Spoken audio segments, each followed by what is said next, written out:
You did not abandon yourself all at once. It happened gradually, quietly, in small moments that did not seem important enough to remember. Moments where discomfort appeared, but was ignored, where exhaustion appeared, but was overridden, where something inside you hesitated, resisted, felt wrong, felt heavy, felt unsafe, and you continued anyway. Not because you were weak, not because you wanted to betray yourself, but because adaptation was rewarded, and over time, repeating that adaptation became automatic. First, the separation is almost invisible. The feeling is dismissed. An instinct is silenced.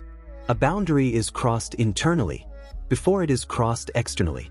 Something inside you says, "Stop. Slow down.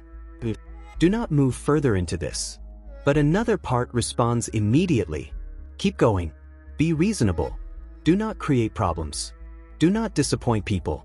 Do not disrupt the structure."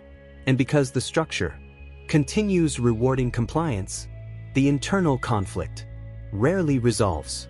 It only becomes quieter. Most people imagine control as something external: pressure, restriction, authority imposed from outside. But some of the deepest forms of control operate differently. They train people to override themselves voluntarily, to disconnect from internal signals before those signals become impossible to ignore. The person still appears functional, still productive, still socially acceptable, but internally, something important has begun disappearing. The body notices long before thought does. Tension, fatigue, restlessness, emotional numbness, a strange feeling that your life is continuing without your full presence inside it. But modern systems rarely reward sensitivity to those signals. They reward endurance, output, performance, adaptation, the ability to continue functioning, even while internally disconnected. And because that disconnection develops gradually, people rarely recognize it as self-abandonment. They call it discipline, responsibility, maturity, success. Over time, the nervous system learns which emotions create difficulty, which truths create friction, which needs must remain hidden to preserve stability.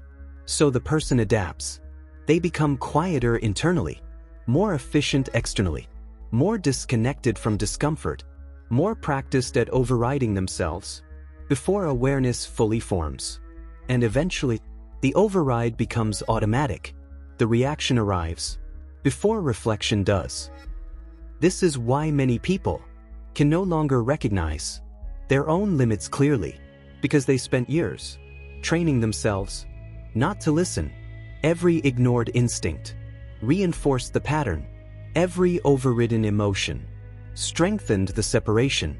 Every moment of self-betrayal, repeated in the name of adaptation, made the next one easier, until eventually, disconnection itself began feeling normal.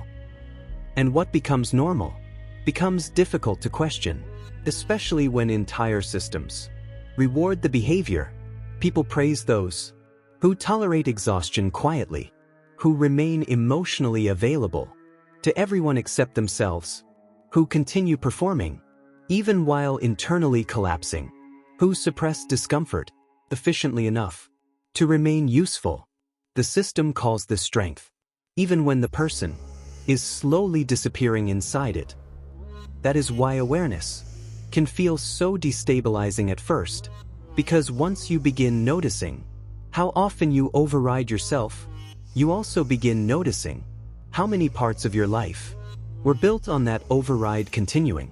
Relationships, identity, routine, expectations, roles, structures that depended on your continued disconnection from your own internal signals. And seeing that clearly can feel deeply unsettling, because now, continuing automatically no longer feels invisible. But awareness alone does not immediately restore connection. Patterns repeated for years do not dissolve instantly. The nervous system still trusts adaptation, still fears disruption, still associates self-silencing with safety, acceptance, survival, which is why many people notice the pattern clearly and still continue repeating it. At first, the interruption begins quietly, a pause before saying yes automatically, a moment of hesitation where exhaustion becomes impossible to fully ignore, the strange awareness. Inside familiar routines, the old behavior still happens, but now it feels visible, less seamless, less unquestionable.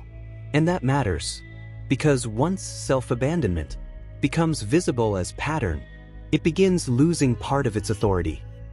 Real change rarely begins with dramatic reinvention.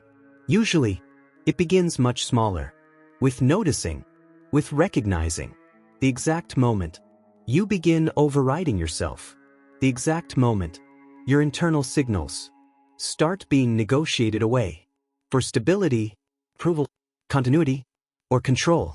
That moment matters because it is often the earliest point where awareness can interrupt the automatic sequence before the disconnection fully completes itself. You were not trained to trust yourself fully. You were trained to remain functional, predictable, adaptable, useful, and over time, that training became so familiar, it stopped feeling imposed. It started feeling like identity, like responsibility, like adulthood itself. But once you begin seeing how often you were taught to disconnect from yourself quietly, something changes.